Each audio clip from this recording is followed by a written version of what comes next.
Assalamualaikum warahmatullahi wabarakatuh.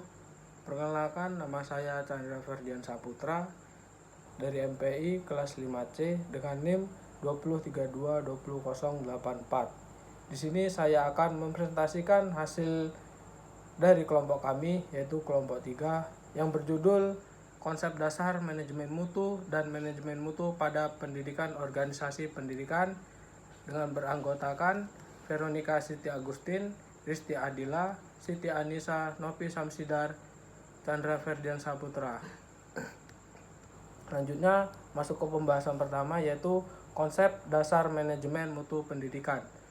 Manajemen mutu pendidikan yaitu suatu pendekatan sistematis untuk meningkatkan kualitas pendidikan melalui perencanaan, pelaksanaan, dan evaluasi yang berkelanjutan. Konsep ini bertujuan untuk memastikan bahwa semua aspek pendidikan melalui dari proses pembelajaran hingga hasil yang dicapai memenuhi standar yang telah ditetapkan. Manajemen mutu pendidikan organisasi pendidikan. Manajemen mutu pendidikan dalam organisasi pendidikan adalah suatu pendekatan yang bertujuan untuk meningkatkan kualitas layanan pendidikan secara berkelanjutan. Selanjutnya, sistem manajemen mutu organisasi pendidikan. Sistem manajemen mutu organisasi pendidikan adalah kerangka kerja yang diterapkan oleh lembaga pendidikan untuk memastikan kualitas layanan pendidikan dan proses akademik sesuai dengan standar yang telah ditetapkan. Selanjutnya, prinsip manajemen mutu pendidikan organisasi pendidikan. Prinsip-prinsip manajemen mutu dalam organisasi pendidikan mengacu pada sejumlah konsep yang menjadi landasan dalam penerapan sistem manajemen mutu untuk mencapai kualitas pendidikan yang optimal. Prinsip-prinsip ini membantu lembaga pendidikan dalam merancang, mengelola, dan memperbaiki proses pendidikan secara berkelanjutan. Berikut adalah prinsip-prinsip utama dalam manajemen mutu organisasi pendidikan. Yang pertama yaitu fokus pada pelanggan atau siswa dan pemangku kepentingan. Yang kedua, kepemimpinan yang kuat. Yang ketiga, keterlibatan orang-orang dalam organisasi. Yang keempat, pendekatan proses. Yang kelima, perbaikan berkelanjutan. Yang keenam, pendekatan berbasis bukti dalam pengambilan keputusan. Yang ketujuh, manajemen hubungan yang baik dengan pemangku kepentingan. Yang kedelapan, keselarasan tujuan dan strategi. Kesembilan, tanggung jawab.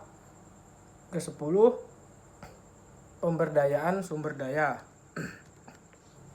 Dengan menerapkan prinsip-prinsip ini, organisasi pendidikan dapat membangun budaya mutu yang kuat, meningkatkan efektivitas proses pendidikan, serta mencapai hasil belajar yang lebih baik bagi siswa.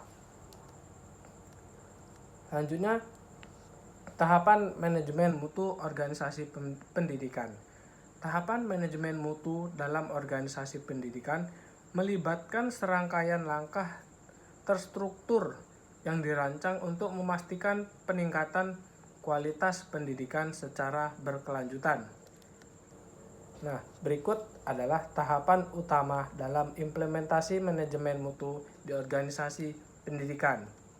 Yang pertama yaitu perencanaan mutu. Pada tahap ini, organisasi pendidikan menetapkan tujuan dan standar mutu yang ingin dicapai. Yang kedua, pelaksanaan. Setelah rencana disusun, tahap berikutnya yaitu melaksanakan strategi yang telah direncanakan. Yang ketiga, pemeriksaan dan evaluasi. Tahap ini bertujuan untuk mengevaluasi efektivitas pelaksanaan program yang sudah dilakukan dengan fokus pada penilaian apakah tujuan mutu telah tercapai.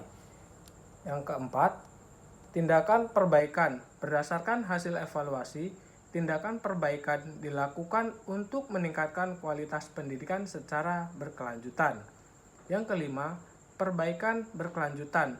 Siklus manajemen mutu dalam pendidikan tidak berhenti setelah tindakan korektif diambil.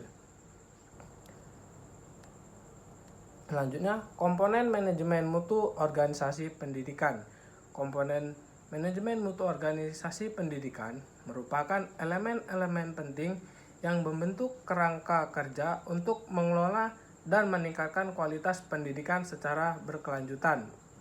Berikut adalah komponen utama dalam manajemen mutu organisasi pendidikan. Yang pertama yaitu kebijakan mutu. Yang kedua, standar mutu. Yang ketiga, perencanaan mutu. Yang keempat, manajemen proses.